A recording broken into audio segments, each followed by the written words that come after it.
Air itu turun dari langit ke bumi, bukan ke laut. Harusnya dimasukkan ke dalam bumi, masukkan tanah. Di seluruh dunia air jatuh itu dimasukkan ke tanah, bukan dialirkan pakai gorong-gorong raksasa ke laut. Jakarta telah mengambil keputusan yang fatal.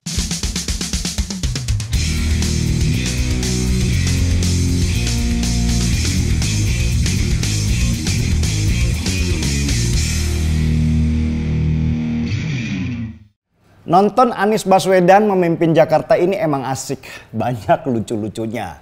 Dari sana kita bisa melihat bahwa untuk memimpin sebuah wilayah, tipikal pemimpinnya memang harus bermodel eksekutor. Eksekutor itu adalah orang yang bisa mewujudkan apa yang ada dalam pemikirannya menjadi sebuah barang jadi. Dan eksekutor ini biasanya memang datang dari seorang praktisi atau orang yang terbiasa kerja di lapangan sehari-hari. Anies ini sedikit pun gak ada tipe eksekutor.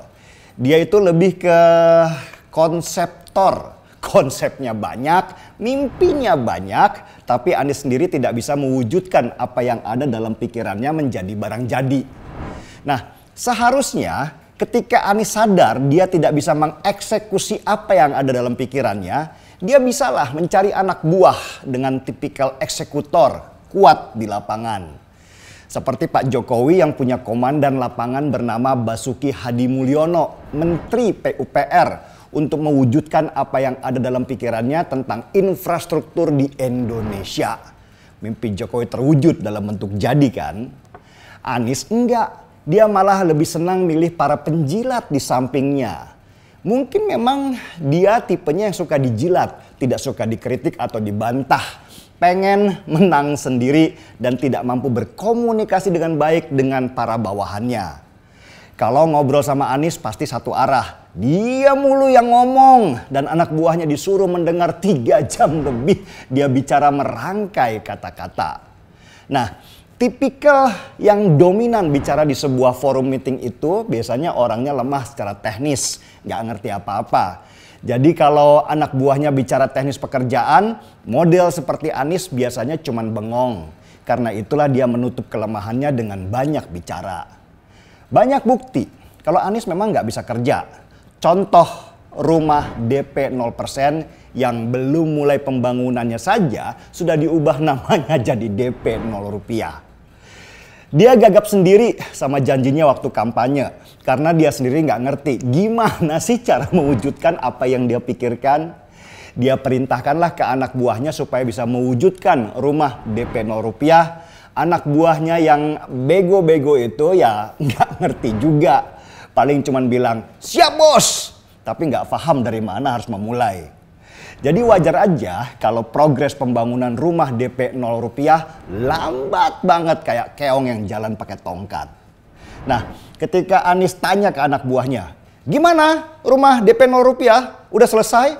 Dan anak buahnya kemudian menutupi masalah sebenarnya. Beres bos, yang sudah terbeli ada 700-an rumah. Anies senenglah dengar kabar itu, karena dia juga nggak nyangka kalau ada yang beli rumah DP 0 itu.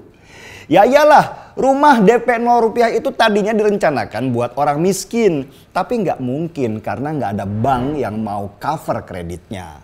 Akhirnya yang bisa beli rumah DP 0 rupiah itu ya orang kelas menengah yang penghasilannya 7 juta rupiah ke atas. Sesudah Anies tahu kalau ternyata 700 pembeli rumah DP 0 rupiah itu hanya kurang dari 1% dari target yang sudah dicanangkan oleh dia pasti kecewa berat lah. Bayangkan 4 tahun menjabat gubernur, rumah DP 0 rupiah baru terrealisasi kurang dari 1% target. Monyet aja ketawa dengernya sambil makan pisang. Tapi ya Anies berusaha pede menjelaskan ke wartawan dengan wajah yang digembira-gembirakan. Salahnya Anies, dia menganggap rakyat Indonesia semua bodoh seperti para pemilihnya yang dikasih kebohongan aja senangnya nggak ketulungan. Ya jadilah Anies bahan bulian se-Indonesia Raya ketika dia minta waktu tambahan jadi gubernur supaya bisa tuntaskan program rumah DP 0 rupiah mimpinya itu. Coba kita hitung ya.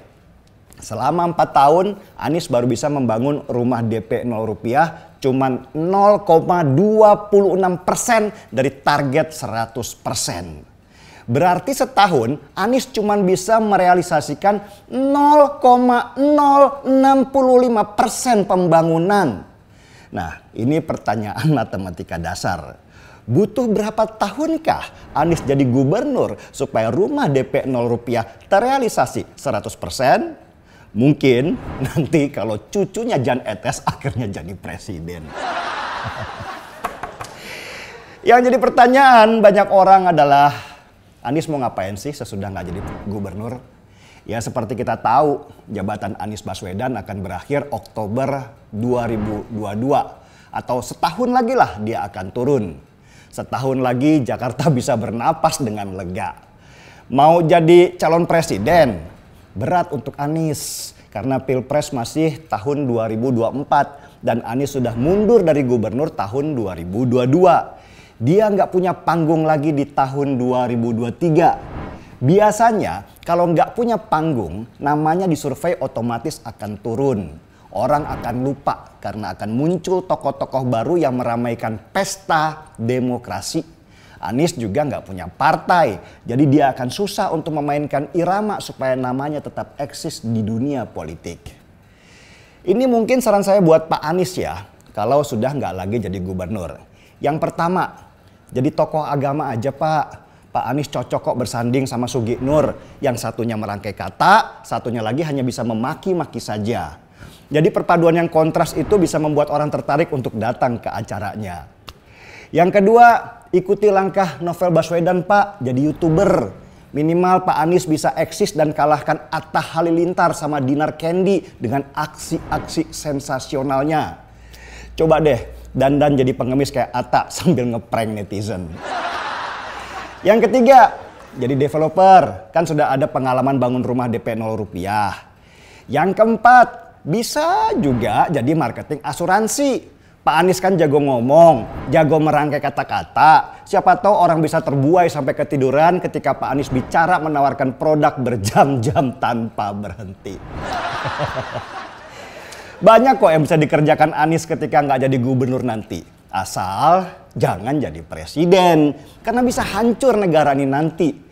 Presiden itu selain dia konseptor, dia juga harus seorang eksekutor yang bisa mewujudkan cita-citanya membangun Indonesia.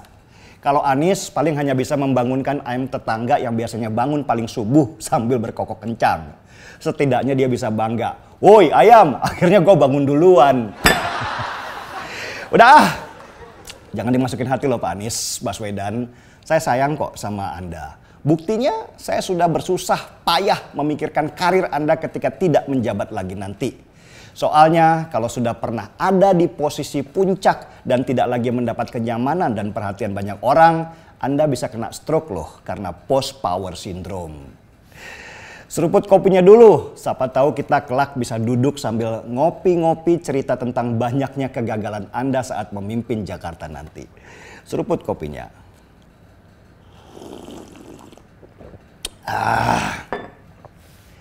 Gaspol.